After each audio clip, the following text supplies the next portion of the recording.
coffee on the mountain. Definitely one of the first to start doing anaerobic processing. And yeah, Norman, these guys are from Saudi Arabia, so they don't believe us because I keep telling them it's bad weather, but they think I'm lying. No. For microphone. Okay, so I have to wear a microphone. Yeah. Okay.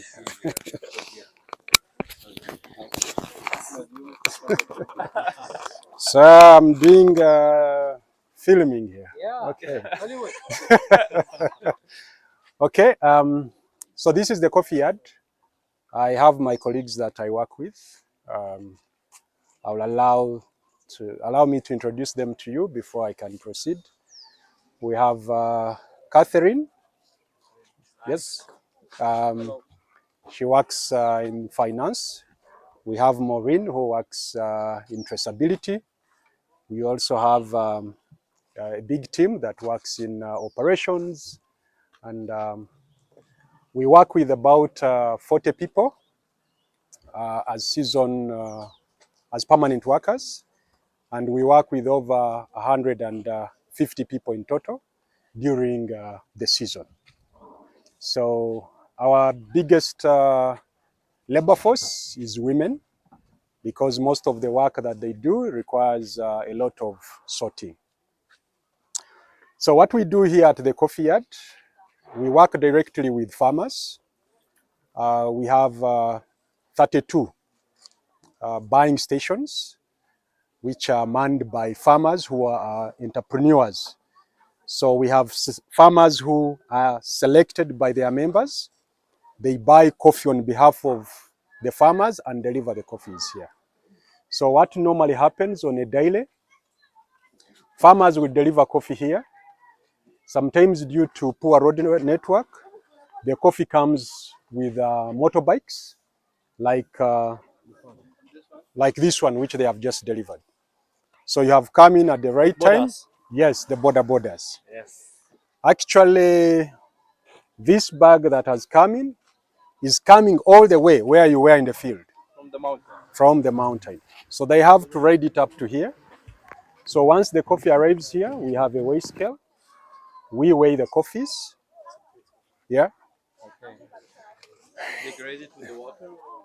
So we have our scale here where the coffee is weighed.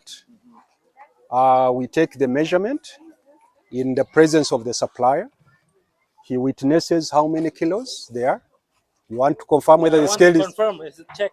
Oh, outrageous. Is that your true weight? Yeah. Okay, so yeah, we have a scale. It is well calibrated by the Bureau of Standards. So we make sure that we do fair trade.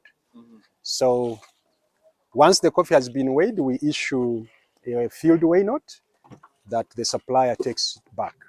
The other grading is using the water filters? So what happens is once the coffee has been weighed, it is floated.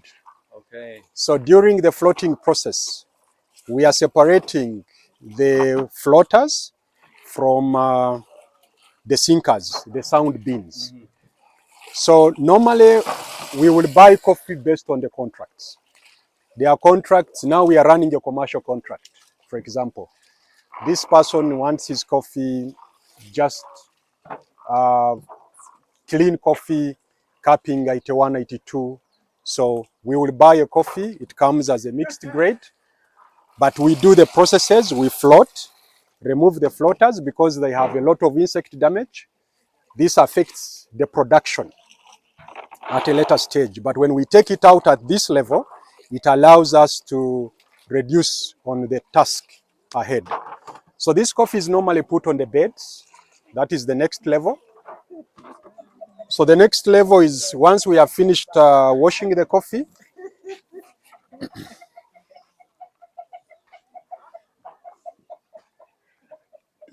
so the coffee is put on the bed as it is here. Then we shall remove all the unwanted beans as per the contract specification. For example, this contract we are running, we don't allow in green, but the yellows can be accepted in the coffee. So we'll have a team of ladies, as you can see the other side, also there. they are removing the unwanted beans. Yes. So these coffees are removed and given back to the supplier. Because sometimes it is raining on the mountain, the supplier may not be able to remove all the unwanted beans, or else he will deliver the coffee here when it has fermented. So we agree that we sort out the unwanted, and then the supplier takes back the beans, and then we pay on the net weight. So that is normally our level 2 of processing. So once we have done that, the coffee becomes that of TCY. Because this coffee, apparently, it's not my coffee. It's the supplier's coffee until we have cleaned it to the level that is accepted. That meets your standards. Yes. So once we have done the cleaning, now you find when the weather has been disturbing and we are having some of the beds covered.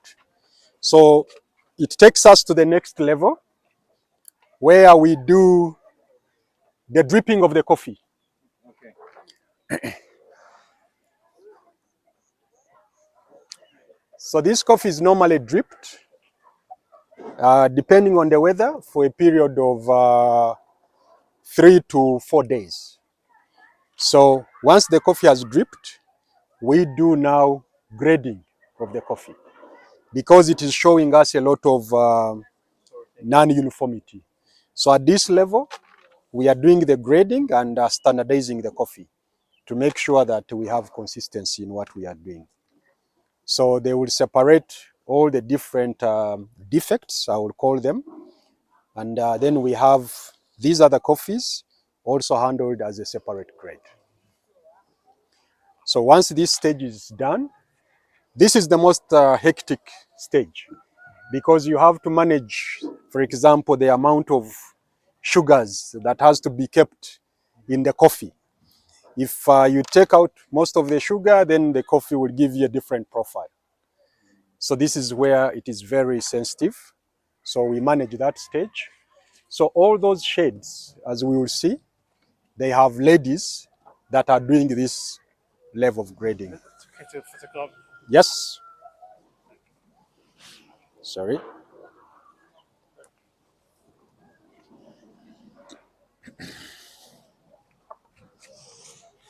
Ben, ogamba ki?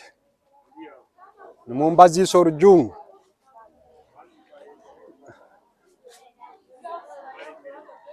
Tolengawo.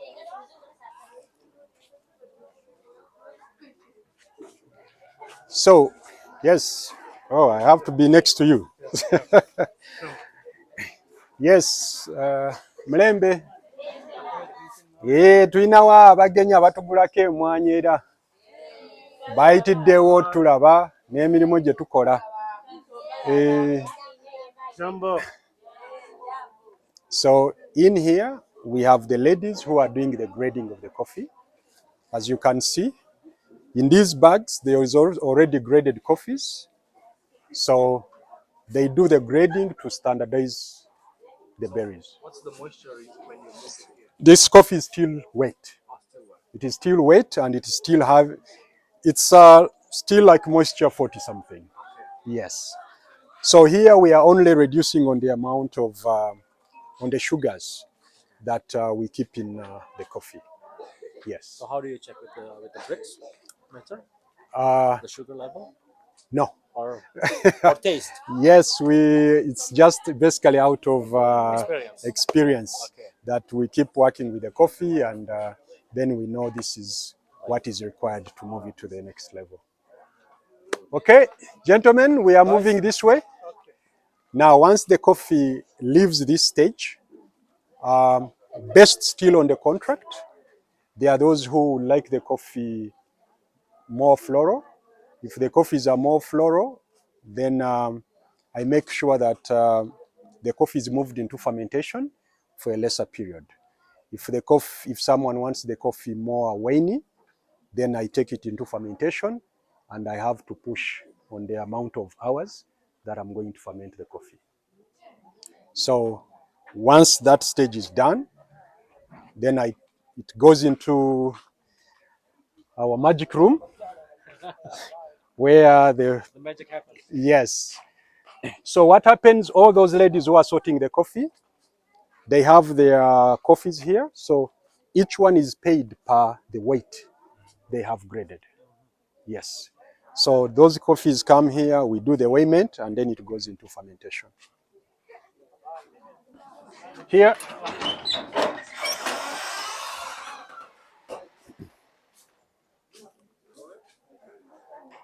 yeah, so this is our dark chamber. Sorry, maybe I don't know whether the video will come out okay.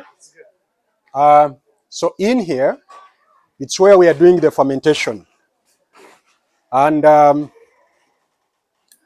I have one of the coffees that I'm preparing for in relation to, I think, your contract. So I have a coffee here that is under fermentation. So you can come and try to sniff and see at what level it is. Because when you can sniff in. So yeah, you can try also on this one. No. Pardon? I can pick one? No, you can only sniff. Yeah, you cannot touch it. Sniffing. Just try in your head and see how it. Yeah. So it best comes out when. This one is alcohol. داخل راسك Yeah. So تماما. Which one? This one. لا داخل راسك كامل. yeah. بس انك شربت خلاص. Very strong. What you call? Madness. Ah, So you've got to go in to if you want to feel it. Otherwise, you won't feel it. that's working with your nose. Yes. But it's nice.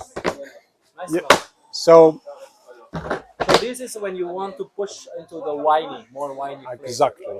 So if you want more floral, then you stop it, and then you dry. Exactly. So I'll ferment less to just activate the fruitiness, and then I leave it there. But If you I don't want- add any additional yeast. No, This We are- this is natural yeast. we are only using the sugars from the So tree. you said if you wanted like the profile winey for a customer, you just put it back. Do you add anything to it or not? No. Okay, no water, no. No. It's just by itself. Because if you add water, then you are diluting the sugars, Oh yeah. and you're reversing the chemical processes. So I just ferment the sugars. Can I smell the second? Yeah, that's good. Yusuf wants me to. The boss said go back. So you have to go down. Yeah. It's really strong.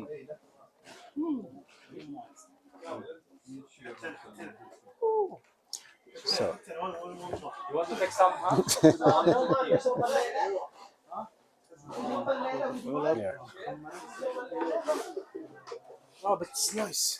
Yeah, that's and you can only achieve this if you are using It's like fruit, more fruit. exactly. High sugar. So it has to be a very red ripe cherry. Yeah. So the Then same, if you are fermenting like not very ripe, then it will not come you are out. losing the sweetness. Exactly. So it will not come out. So yeah, So that smell is your indicator if it's good or not. yes. If the coffee, for example, a coffee like this one, If you ferment it like that, it will not come out. the smell. Yes. Also the wininess. A mixed berry like this doesn't give you the wininess. So you need the sugar in the red cherry to create the consistency that you want to get out. Yeah. Okay, so from there, after we have done the dripping, then the coffee is taken out for drying. And how long it takes? How long it takes? Very good question. Before, it's been 3 weeks. Now, with the El Nino rains, 6 weeks, the coffee has not dried. 6 weeks. Wow. Yeah. More labor. So what does it mean? I'm doubling on expenses. Because what I had budgeted as my operation cost, now goes into the next month, and then yeah. Because of the weather, the rain. Because of the weather, yeah. It's sunny. You finish 3 weeks. Yes. Now it's going past 5 weeks, 6 weeks, because we've had like 2 weeks where it starts raining in the morning. You open up, maybe sometimes the skies are like this, and then that's affecting the moisture levels. It's like absorbing back. No, it doesn't absorb back, but then it's not drying. It's not drying, and it becomes more challenging. So, for example, I have to buy additional materials. Otherwise, if the coffee is still wet and you keep it on the beds like this, sometimes there is fermentation ongoing, so the coffee can ferment more.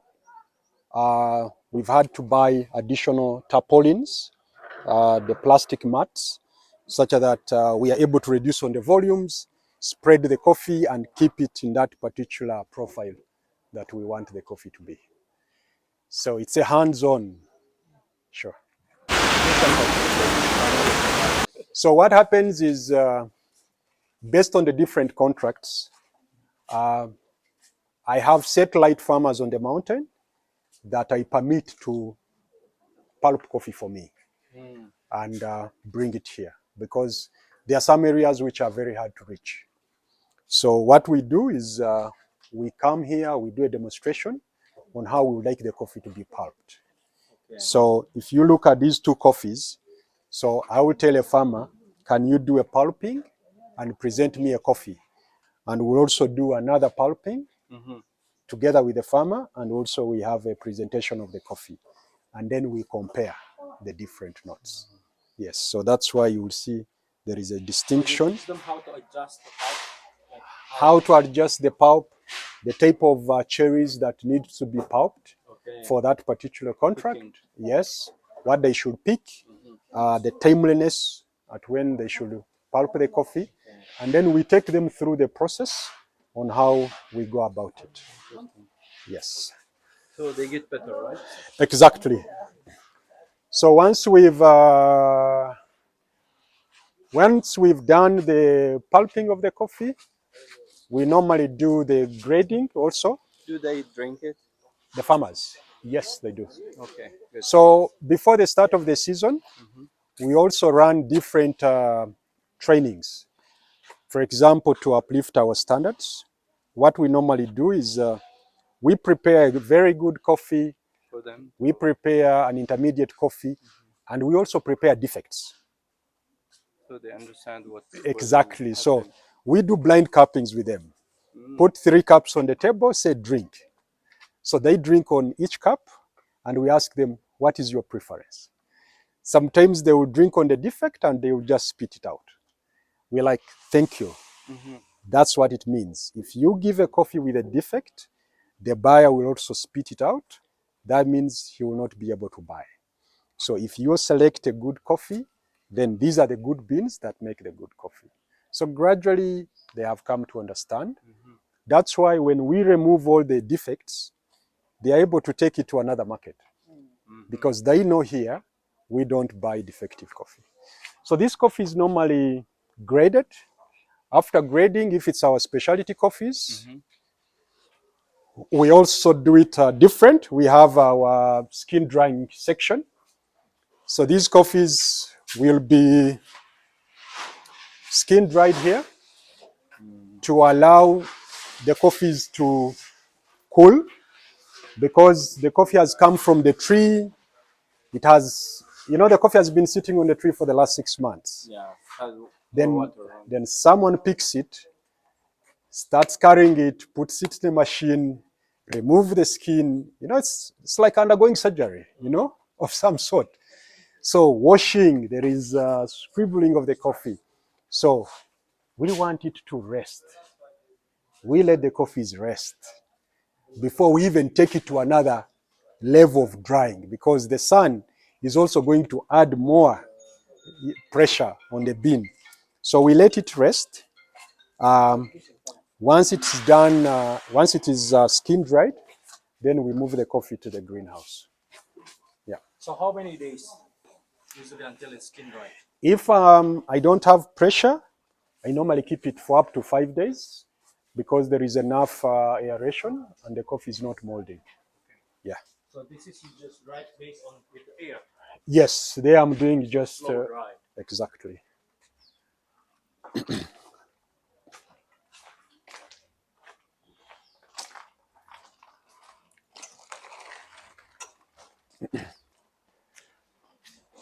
So usually, sorry.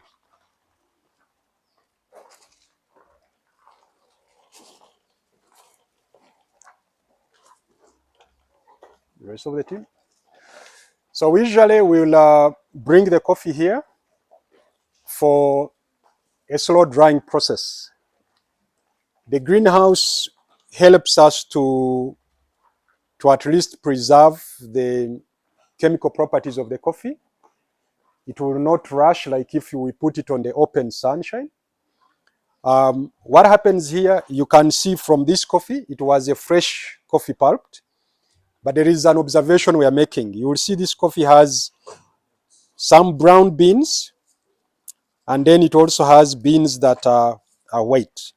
Not necessarily that this was a sleepover coffee, but these are coffees where the farmer has applied fertilizer of recent. Have what? Applied fertilizers. Oh. So when farmers apply fertilizer like in the month of September towards the fruiting of the coffee, You can pick it up here. when we pulp the coffee, even after fermentation, the coffee remains with some mucilage. So it can't really be washed out completely. So when you're drying, the coffee will give you a brownish kind of color. So, yes. So we show farmers some of these practices. Sometimes because you're not really doing contract farming with that particular farm, so there are other practices that you can't control, but we are able to educate them and show them some of the impacts that can happen. Not that you will have the NPK in the coffee, but I'm just showing you that what impact it will have on the outlook of the parchment. The green inside is okay, but the difference would be on the outlook. So you mean they are using NPK? Yes, some farmers use NPK. So it shows that here it's more yellowish. What it will show, if it has been done, for example, in harvest season, when you are washing the coffee, it will not be clean of mucilage. So even when you wash, it remains with some kind of slippery because the ripening has been fastened. When you put fertilizer, the coffee ripens faster. Yes. Yeah. So sugar, more sugar. Yeah. So sometimes what happens also, this type of coffee, when it's like this, you will have very low outturns because the beans were heavier. It had a lot of water because the farmer just fed the tree. So when you do your numbers, what was anticipated as the outturn ratio of cherry to parchment totally drops. So understanding of the fruit has a bearing. So normally, why am I sharing this with you? Sometimes we quote numbers. Someone says, no. There is a standard ratio of say 5 kilos to 1. But this shows you that it may not be sometimes the case because you have a fruit which is heavier, too much water, than the actual bean inside. So that will affect your outturns. Yeah. So let's say if you have like this NPK coffee, what is the ratio usually you get? Like 1 to 7? It can go to 1 to 5.56 sometimes. So sometimes I record 6, But if it's without, it's like 1 to 5. 1 to 5, yes. Yeah. Okay. Any other question? Thank you. What you do shows in the quality of your product. Yes. So thank you for your efforts. Thank you for appreciating. Yeah. Might speak on you. Okay. All good. Okay. All good. Thank you very much. Fantastic. Norman, thank you for your time. You're welcome. We've already Yeah. covered the coffees and we've cupcakes too. All right. You're most welcome. Can Yeah. I have some of the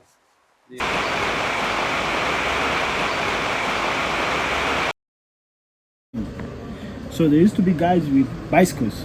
So they would go to Kenya and bring goods to Uganda and vice versa, take a few things like that. So they would say, I'm going border to border. Border to border. Yes. So the name came from, so those guys, so the guys in the inner cities copied that mode of transport and started using it in the cities as either to carry goods or people. So from bicycles to motorcycles. border? Yeah.